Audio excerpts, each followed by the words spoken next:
2 года назад 17 стран Европы начали борьбу за Кубок Европы по футболу.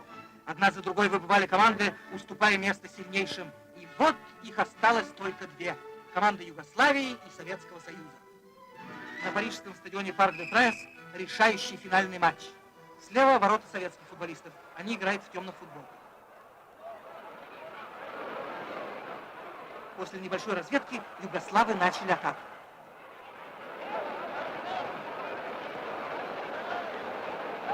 Центр нападения югославов Галич навешивает мяч на штрафную площадку. Очень опасный момент, но гола нет, как видите.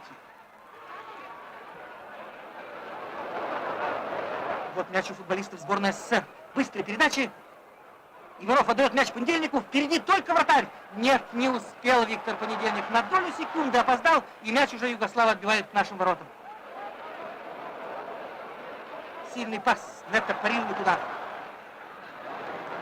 Мяч снова у югославов. Шапуларец бьет, и вратарь Лев Яшин забирает мяч. Почти тут же угроза уже у ворот югославов. И опять вратарь Виденич ликвидирует опасность. Футболисты сборной команды Югославии отвечают дружной атакой. Быстрый проход Йорковича, и Галич посылает мяч в дальний угол ворот. 1-0 в пользу югославских спортсменов. Так неудачно для нас закончился первый тайм. После перерыва команды обменялись воротами. Теперь слева ворота югославов. Игроки сборной СССР начали атаку из глубины. Мяч у Валентина Бубукина. Сильный удар. И Слава Метрвели добивает мяч в ворота. 1-1. 90 минут игры истекли, а счет ничейный.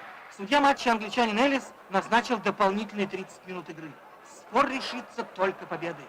Но кто станет победителем? Кто сумел сохранить больше сил? Вратарь Виденич парирует удар. Но вот мяч у Бубукина. Снова сильнейший удар, и опять Виденич спасает ворота. Наши продолжают ожесточенный штурм. Мяч получает Михаил Месхи. Он обыгрывает защитника. Точный навес на ворота. И Понедельник головой забивает второй гол. Решающий гол, принесший нашей команде Кубок Европы. Победителей приветствовал Париж. Но еще теплее были аплодисменты москвичей.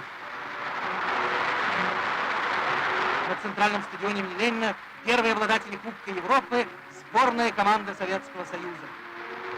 2 года в напряженных матчах пробивали они путь к заветному призу.